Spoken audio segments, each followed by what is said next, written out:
Amen. Today we're closing our series on holiness. Idag så ska vi avsluta vår serie om helighet. And we're going to talk about, I think for all of us, well-known stories in the Old Testament.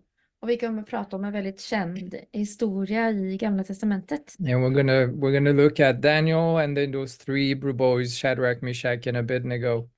Vi kommer kolla på Daniel och de tre judiska unga männen, Shadrach, Meshach och Abednego. If you want to read the whole story that we're going to look at tonight, it's in Daniel chapter 3. Och hela historien är i Daniel kapitel 3. But the key verses are in verse 17 and 18. Men nyckelverserna hittar vi i vers 17 och 18. When the three young men answered the king and they say, if it be so, our God whom we serve is able to deliver us from the burning fiery furnace, and he will deliver us out of your hand, O king. But if not, be it known unto thee, O king, that we will not serve your gods, nor worship the golden image which you have set up. De tre unga männen svarade till kungen i vers 17. Om det blir så, är vår Gud som vi dyrkar mäktig att rädda oss ur den brinnande ugnen och ur din hand, o konung. Men om det inte, så ska du veta, o konung, att vi ändå inte dyrkar dina gudar och att vi inte tillber guldstatyn som du har ställt upp. So there's the two key points to take away from to this lesson. Det är två tankar eller nyckeltankar som vi kan ta från den här versen. The first one about God is that he empowers us so we can live a holy life with a purpose. Det första är att Gud ger oss kraften så att vi kan leva ett heligt liv för hans syftes skull. And connected to that for our own life is that we will pursue God's holiness so we can fulfill that purpose he has for us. Och att vi kan eftersträva Guds helighet så att vi kan uppnå Guds syfte. In introduction to the lesson, they shared a story about a man named Dietrich Bonhoeffer. Och i början av den här lektionen så nämnde de en namn som heter Dietrich Bonhoeffer. Maybe some of you have heard about him. I'd never heard before. Kanske någon av er har hört talas om honom. Jag hade aldrig hört talas om honom. But it's a man that's been made known during the World War II times. Men det är en man som blev så att säga känd under andra världskriget. So the guy was a German. Han var en tysk. Which kind of sounds obvious with his name. Kanske man hör av namnet. And he was raised in a what do we say, kind of rich and influential family in Germany. Han kom från en ganska rik och inflytelserik familj i Tyskland. And when he was 16, he decided he wanted to be a minister, a priest. Och när han var 16 år så bestämde han sig att han ville göra gudstjänst. Han ville bli präst. So he starts kind of Bible school. It's in 1923. Han börjar någon slags bibelskola i 1923. And he's a very good student. En väldigt bra student. And then shortly after that, just a few years after, then Hitler comes to power. Och några år efter det så kommer Hitler till makten. And that's where life takes a little different turn for Dietrich. Och det är där som livet vänder lite för Dietrich. And he has to do something not only about his faith and his priesthood. Han behöver göra någonting, kanske inte bara på grund av sin tro eller med sitt att vara präst. But also connected with the fact that he's a German. Men också han är tysk. And seeing everything that Hitler's doing. Och när han ser allting som Hitler gör. He decides to take a stand against Hitler politics. Han väljer att ta en ståndpunkt och stå emot Hitlers politik. He's going to shortly be in the States for a short period of time. Han kommer vara i USA under en liten kort period. But he cannot stay there. He really feels he has to be in Germany and help with the motståndare. Yeah. With the movements against Hitler politics. Men han vill inte stanna i USA utan känner att han verkligen behöver åka tillbaka till Tyskland och vara där för att jobba med motståndet mot Hitler. So he gets involved in something called German Intelligence Service, which is really the center of German resistance to Hitler. Så han blir involverad i någonting som heter German Intelligence Service och är någonting som en grupp som jobbar i motstånd till Hitler. And one of their goal is to kill Hitler. Och en av deras mål var att döda Hitler. And now, long story short, he gets arrested by Hitler police in 1943. Och en lång historia gör vi lite kortare, så blev han arresterad av alltså Hitlers militär eller poliser 1943. Then he's sent to prison. Och sen så blev han satt i fängelse. He's transferred to another camp a couple of years after that. Han blev omplacerad till ett annat läger. And then a few days before the camp where he was Placed. where a few days before the camp was to be delivered. Och några dagar innan det här lägret skulle bli friget. He's tried and sentenced to death. Han blev dömd då till döden. So the next day they hang him on a rope. Och nästa dag så hängde de honom på ett rep. But everything just left, like people around him and in the camp and all that, it left an impact on people around him. Men han lämnade ett avtryck på dem runt omkring honom.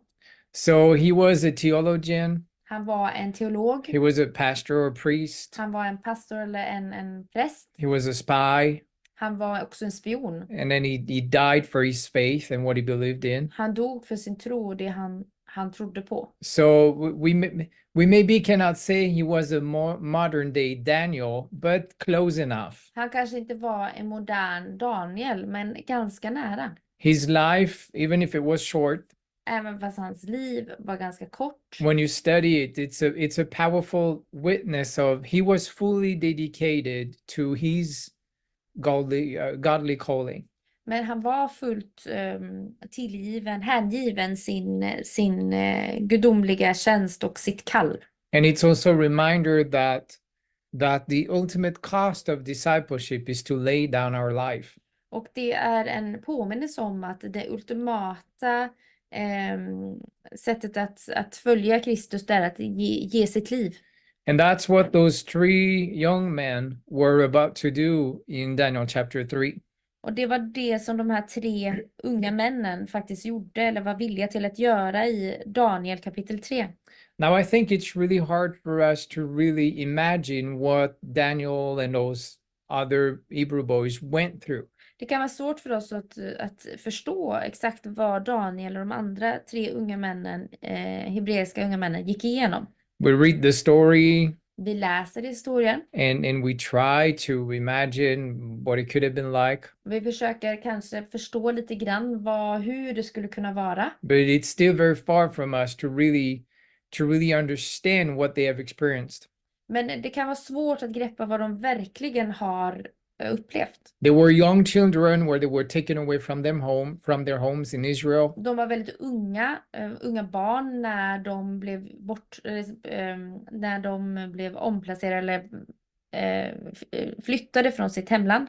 They were moved to another country. De blev flyttade till ett annat land. Where they spoke another language. They had the whole complete different culture. De talade ett annat språk. De hade en helt annan kultur. They didn't have any contacts with their family anymore. De hade ingen kontakt med sina familjer längre. And they were indoctrinated and taught about everything around the Babylonian culture and way of life. Och de var indoktrinerade och de blev också lärda allt som hade med babylonska kulturen och sätt att leva på. They changed their names. De ändrade deras namn. They were trying to force another culture. De försökte pracka på dem en annan kultur. So it was really it was really a big trauma for them. Så det var ett trauma för dem. And really not knowing if they would one day be able to go back to Jerusalem. Och de visste inte för att de en dag skulle kunna gå tillbaka eller komma tillbaka till Jerusalem. And everything they were seeing was just reminder of how more powerful and superior Babylon was. Vad sa du? Förlåt. Everything around them was a reminder of how great and powerful Babylon was. Allting runt om visade på hur stor och mycket makt Babylon hade. But they found a way to resist that anyway. Men de hittade ett sätt att stå emot allt det ändå. And to keep their Jewish identity. Och fortsätta ha sin judiska identitet. And some of the things they did maybe did not mean so much for people around them. Och några av sakerna som de gjorde kanske inte betydde så himla mycket utifrån de som var runt omkring dem. But they tried to stay committed to living a holy, separated life. Men de försökte att vara trofasta och leva ett heligt liv. Now the thing though is that over time the pressure keeps growing. Men trycket fortsätter över tid. I'm trying to get this. The expectations are growing. Förväntningarna på dem växer. Situations are more challenging to navigate. Saker blir mer komplicerade att navigera kring. And the consequences gets bigger and bigger if they fail. Och konsekvenserna blir större och större om de misslyckas. And then we're seeing this statue that Nebuchadnezzar have built. Och sen ser vi den här statyn som Nebukadnessar har byggt. And that everybody all of a sudden has to worship. Och alla helt plötsligt måste prisa den här statyn. We don't know exactly what it represented. Vi vet inte riktigt vad den representerade. But it's easy to understand that it was that Nebuchadnezzar wanted to receive the praise somehow. Men det verkar ganska uppenbart att det var Nebukadnessar som ville ha lovprisning. He was a powerful king. Han var en kung med mycket makt. He had conquered a lot. Han hade segrat mycket. His pride was rising. Hans stolthet steg. And so everybody has to worship that statue. Så alla var tvungna att lovprisa den här statyn. Which was for these four guys a clear violation of the first two commandments. Men det var för de här tre unga männen som gick emot en av de 10 buden. The två första buden. You're not supposed to have any other gods than God. Du ska inte ha andra gudar jämte mig. And you're not going to worship any other gods than God. Och du ska inte prisa några andra gudar. And here comes Nebuchadnezzar is like, here's this my statue or whatever.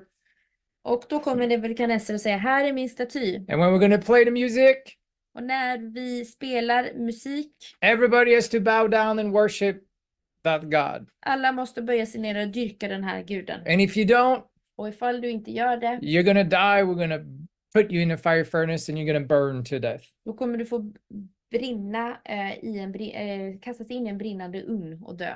And here is those 3 young men that they're like, we're not bowing down to that. Och de här 3 unga männen säger nej, vi kommer inte dyrka, eller vi kommer inte böja oss inför den här. Now there's a few things that we can get from the story that we maybe overlook. Det är några stycken saker som vi kan få från den här historien som vi kanske inte riktigt tänker på. Is that actually the fact that they refused to bow could have gone unnoticed. Det här att det att de vägrade att dyrka eller böja sig inför den här statyn kunde ha gått obemärkt förbi. There was so many people and everything that was happening that it could have gone unnoticed. Det var jättemycket som hände runt omkring, så det kunde ha gått obemärkt förbi. If it wasn't for those jealous leaders in Nebuchadnezzar's palace. Om det inte var för de här ledarna som var avundsjuka som bodde i Nebukadnessars palats. We have to remember that when Nebuchadnezzar conquered Israel and destroyed Jerusalem. När Nebukadnessar vann Jerusalem, tog över Jerusalem och förstörde, eller vad sa du? Destroyed Jerusalem. When he conquered Israel. Ja, när han tog över Israel och förstörde Jerusalem. His purpose was to move as well all the smart and capable people. Så var hans plan att ta med sig eller flytta alla de personer med goda talanger. And put them in charge of his kingdom. Och se till att de jobbade för honom. And so we can imagine it has created jealousy with like the people that were already there. Och det här hade ju kanske, kan vi föreställa oss, skapat avundsjuka bland de som redan var där. Especially when we see how those Hebrew guys and boys were super smart.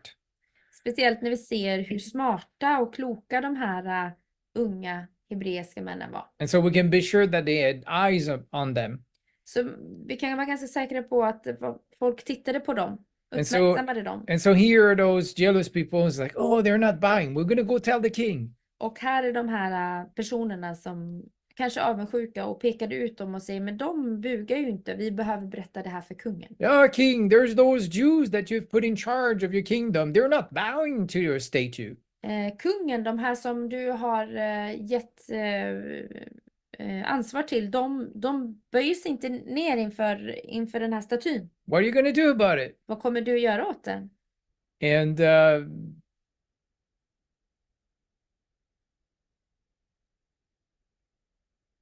so that they were maybe aware of that, like the Hebrew guys were maybe aware of that. De här hebreiska männen kanske visste om det här. But they still took a stand. Men de tog sitt val. De valde att stå upp för det de trodde på. They knew what was right and what was wrong. De visste vad som var rätt och vad som var fel. And it didn't matter what the king wanted. Det spelade ingen roll vad kungen ville. It didn't matter the consequences. Det spelade ingen roll vilken konsekvens det skulle få. We're not going to bow to that false god. Vi kommer inte böja oss ner inför eller dyrka den här falska guden. Now, when we read the story, we see how even if he was probably angry and maybe furious. Och när vi läser historien, även fast han kanske var arg och ilsken. The king still gave them a chance. He gave them a second chance to obey the command. Så gav ändå kungen dem en till chans att lyda. They got an opportunity to speak and defend themselves. De fick en möjlighet att tala och kunna försvara sig själva. And what's interesting is see how blind and pride actually the king was. Och här kan vi se hur blind och stolt den här högmodig den här kungen var. When he sees that or when he hears rather that they continue to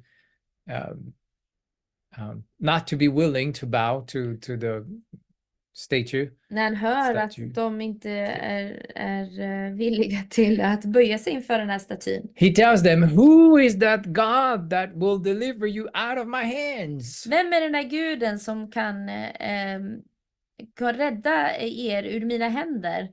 There's no God that can deliver you from my hand. I'm the almighty king. Det finns ju ingen som kan rädda er från mina händer, för jag är den allsmäktige kungen. That sounds familiar. Det låter bekant. If we roll back a few hundred years. Om vi går tillbaka några hundra år. And then look at a Egyptian king who said the same thing. Och så tittar vi på en egyptisk kung som sa ungefär samma sak. Who's that God that can deliver you from my hand? Vem är den där guden som kan rädda dig eller er ur mina händer? How mankind, how we can be so blind and prideful. Hur kan vi vara så blinda och så högmodiga? Thinking that we're greater than God. Och tro att vi är större än Gud. But they stay steadfast. Men de stod fast. And decided, they had made up their mind, it doesn't matter what happens. Och de hade bestämt sig, det spelar ingen roll vad som händer. We're not going to bow. Vi kommer inte böja oss. Because we worship only God. För vi ärar eller dyrkar endast Gud. And we're not going to bow to any false God. Vi kommer inte böja oss ner inför någon falsk Gud. Why? Varför då? Why should we also do that? Varför ska vi inte heller göra det? Or not do that, not bow to the false gods. Yeah. Well, it's very simple. Det är ganska enkelt. It's because God is the only one who's truly worthy of worship.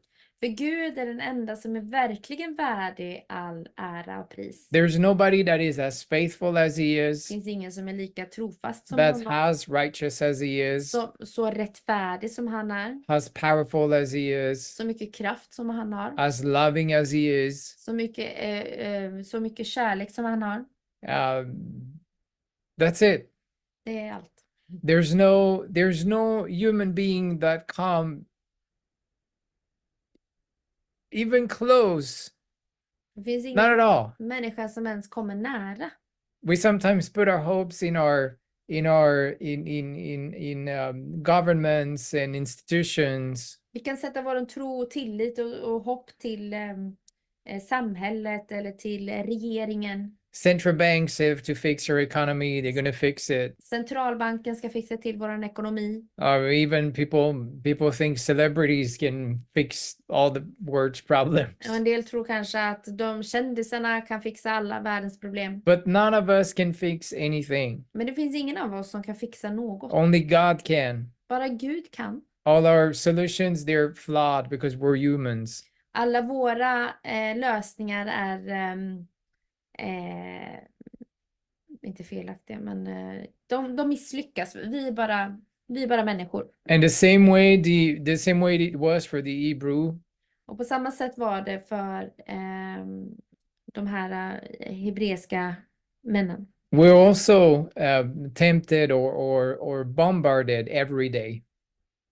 Vi är ju också frestade kanske och bombarderade varje dag. And think that maybe our government or nation or our economy is going to help us. Och tror kanske vårt land eller våra politiker eller vår ekonomi ska rädda oss. But there's only God who can save us. Men det är bara Gud som kan rädda oss. That's why we will worship him only.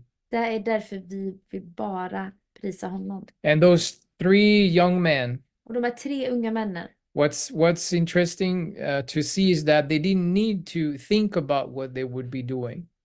De behövde inte tänka på vad de skulle göra. We don't read in the story or in scriptures that they had to fundera.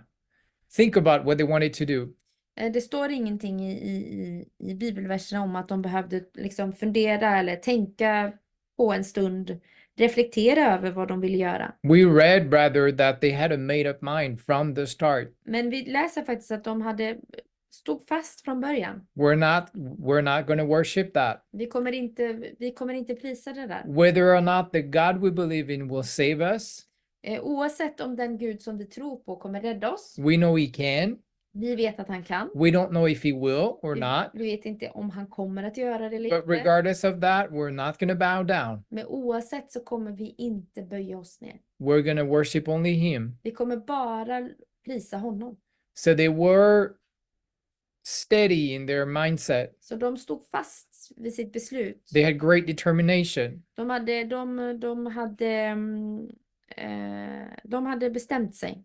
It doesn't matter what happens, we're living for God. Det spelar ingen roll vad som händer, vi lever för Gud. Whether it's good or whether it gets uncomfortable. Även om det är goda tider eller om det blir obekvämt. They were dedicated.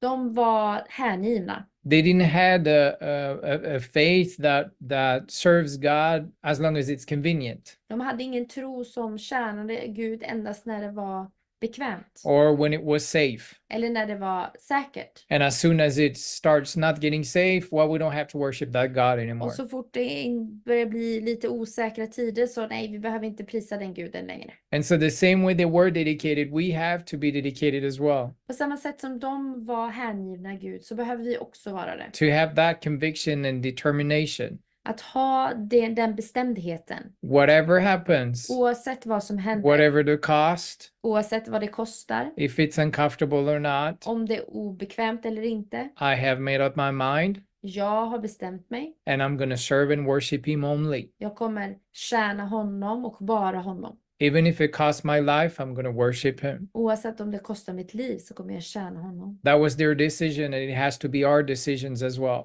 Det var deras beslut och det bör vara vårat beslut också. And so the king get even more angry. Och kungen blir argare och argare. Gets the furnace even hotter than it already was. Och värmer upp den här brinnande ugnen ännu mer. And then gets the 3 men thrown in the fire. Och han kastar de 3 männen. Han befallde att kasta de 3 männen i ugnen. Now the sad side of the story is that the only ones who died here. Och det som är det sorgliga i den här historien är att den enda som dog här is actually the soldiers who were assigned to throw them in the fire. Det var de soldaterna som hade blivit befallda att ta eller kasta personerna in i den brinnande ugnen. And then the king looks in the furnace. Och kungen tittar in i ugnen. And then he sees 4 guys. Och då ser han 4 personer. And he's like, well, the 4th one looks weird. Doesn't look like a regular human being. Den där 4:e personen, det ser inte ut som någon normal person. It looks like a son of God or something. Det ser ut som en gudason. And so there's they throw 3 and then 4 guys are walking in the fire. Det är 3 som kastas in och det är 4 stycken som går runt där inne. So they get them out. I don't know how they did it, but they get them out. De ropar They get ut them dem. out. Ja, de ropade ut dem. And then the Bible tells us that they didn't smell smoke. Och Bibeln säger att de luktar inte rök. Whether on their body or their clothes, nothing. Varken på kroppen eller på kläderna. The only thing that was missing is actually the ropes that they had tied them with before they threw them in the fire. Det enda som saknas var repen som de hade blivit bundna med innan de kastades in i ugnen. And then we see how that becomes a great witness to the king. Och vi ser hur det här blir ett starkt vittnesbörd för kungen. He's witnessed the miracle. För han vittnade det här miraklet.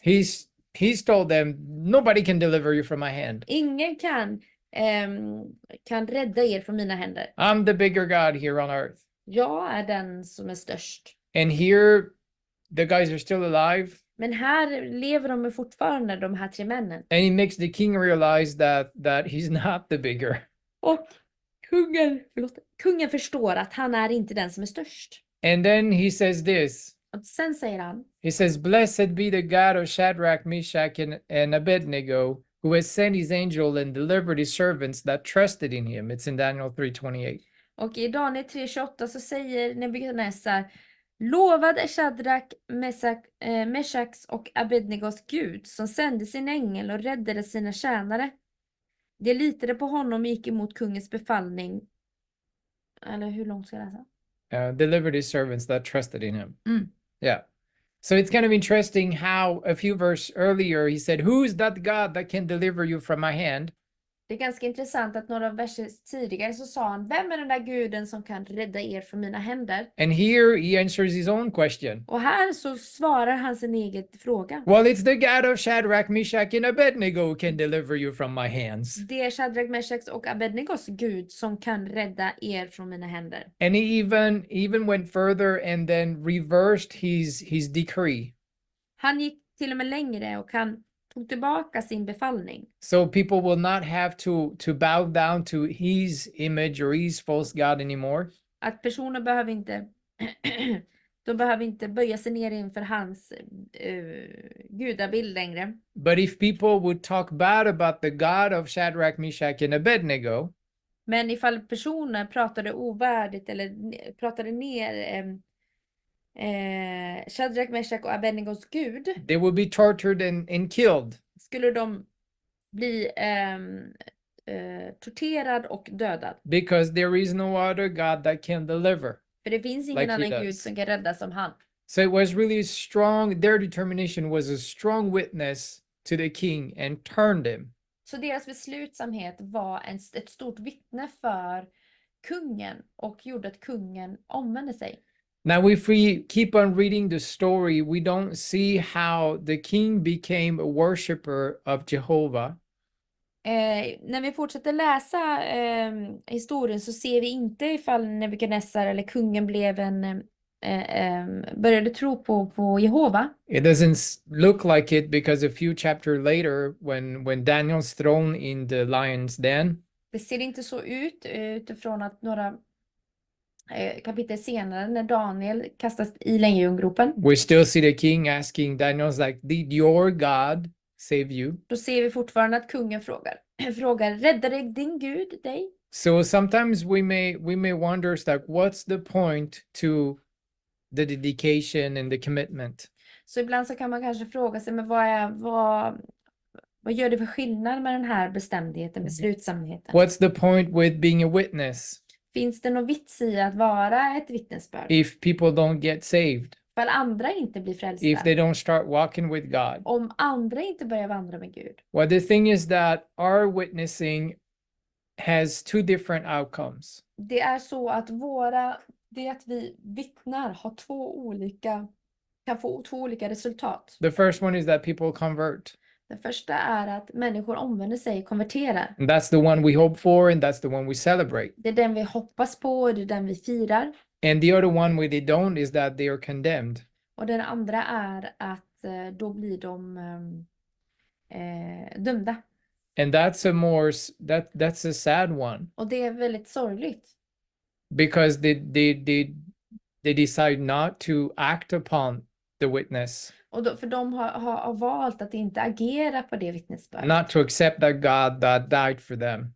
Att inte acceptera att Gud dog för dem. But the thing is that it's not the witness job to make you take the decision. Men det är inte den som vittnar som ska ta beslutet. I as a witness, I'm not supposed to convict you. Jag som vittnar, jag ska inte försöka övertala dig. My task is to simply witness. Min uppgift är att vittna. Is to say and share what I've seen and what I've experienced. Det är att säga och dela vad jag har upplevt. To faithfully be a witness of the God I serve. Att vara ett trofast vittne för den guden som jag tjänar. And the response to my witness is out of my hands. Och svaret till mitt vittnesbörd, det är utanför mina händer, utanför min kontroll. I cannot control or affect how people will respond to my witness. Jag kan inte kontrollera och jag kan inte välja hur mitt vittnesbörd ska ha för påverkan på andra. But my dedication, med min beslutsamhet, my commitment and my life of holiness, min hängivenhet och min helgelse, it's part of my witness to the world. det är en del av mitt vittnesbörd till världen. And I have to stay faithful to that. Och jag måste vara trofast till det.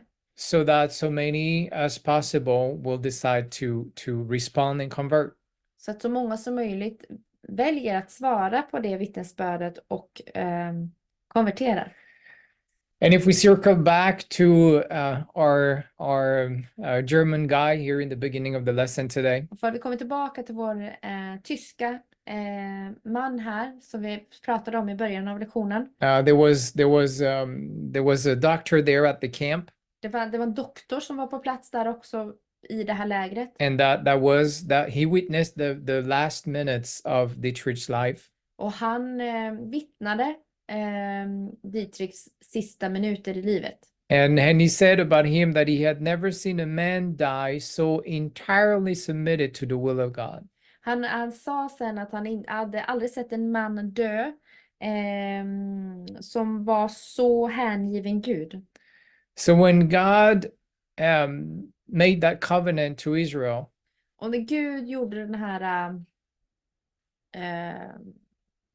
covenant.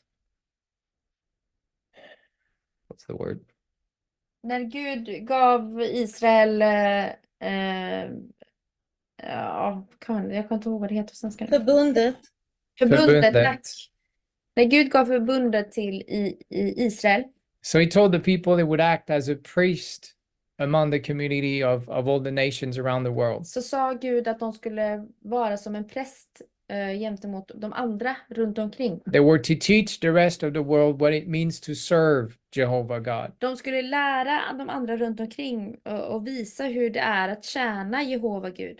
So it wasn't just about telling about him, Det handlar inte bara om att berätta om honom, but it was more about showing about him. men det handlar också mer om att visa om honom.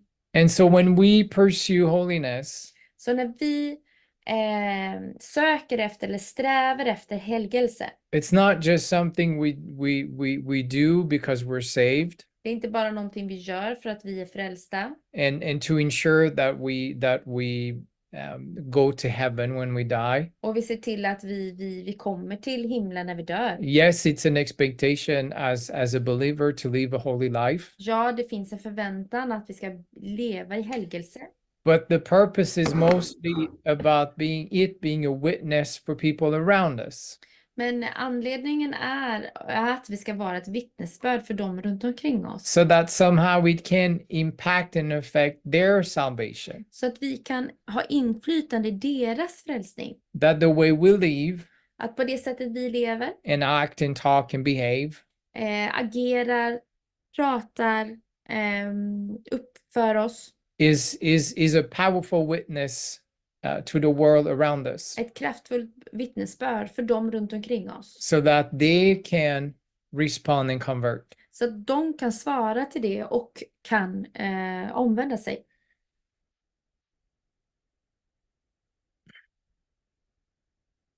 We're going to close in prayer. Vi kommer avsluta i bön.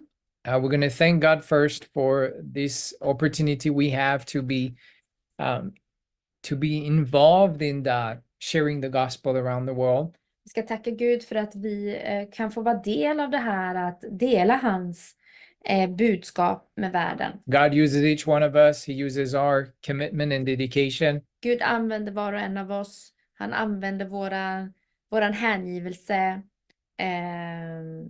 Ja, We don't always see it, but people look at us. vi ser kanske inte alltid det, men människor tittar på oss. So how we live and how we behave and how we commit to a holy life. Hur vi lever, hur vi agerar, hur vi står fast i ett heligt, ett liv som är i helgelse.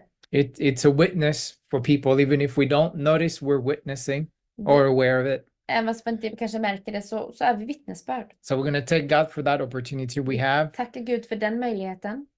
and that God makes us aware of those that are watching Och us, sen att Gud också gör att vi blir uppmärksamma på dem som tittar på oss. so that we stay consistent in our commitments. Så att vi är konsekvent i vårat beslut. And so that we can connect with those that are hurting and bring them to Him. Så att vi kan nå ut till dem.